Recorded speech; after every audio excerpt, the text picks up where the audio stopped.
അമ്മമാരുണ്ട്. അവർ പറയുന്നൊരു കാര്യം, എൻ്റെ മോൻ്റെ ജീവിതം അവൾ നശിപ്പിച്ചു. അവൾ കയറി വന്നത് മുതൽ എൻ്റെ കുടുംബത്തിൻ്റെ ഐശ്വര്യം നഷ്ടപ്പെട്ടു. ഈ കുടുംബത്തിലെ പ്രശ്നം മുഴുവൻ അവളെ കൊണ്ടാണെന്ന്.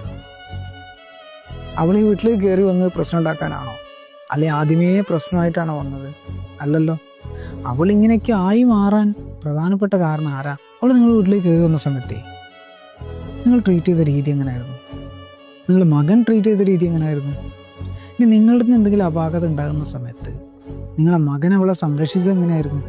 ഇനി മകനാണ് തെറ്റ് ചെയ്യുന്നത് എങ്കിൽ നിങ്ങൾ അവളെ സംരക്ഷിച്ചത് എങ്ങനെയായിരുന്നു? ഇതൊക്കെ കേട്ട് കേട്ട് അവൾ എന്തെങ്കിലും ഒന്ന് പ്രതികരിച്ചാൽ അവൾ അഹങ്കാരിയായി, തന്നിഷ്ടക്കാരിയായി, കുടുംബത്ത് പിറക്കാത്തവളായി, കുടുംബത്ത് കേൾക്കാൻ കൊള്ളാത്തവളായി, അല്ലേ? നിങ്ങൾ ഈ പറയുന്ന എന്തും അവളായി തീർന്നിട്ടുണ്ടെങ്കിൽ അതിലൊരു പങ്ക് നിങ്ങൾക്കുണ്ട്, നിങ്ങളുടെ മകനും ഉണ്ട്, നിങ്ങളുടെ വീട്ടിലെ ഓരോ മെമ്പേഴ്സിനും ഉണ്ട്. പ്രിയപ്പെട്ട അമ്മമാരെ, നിങ്ങളൊരു കാര്യം ചെയ്യും, നിങ്ങളുടെ മകൻ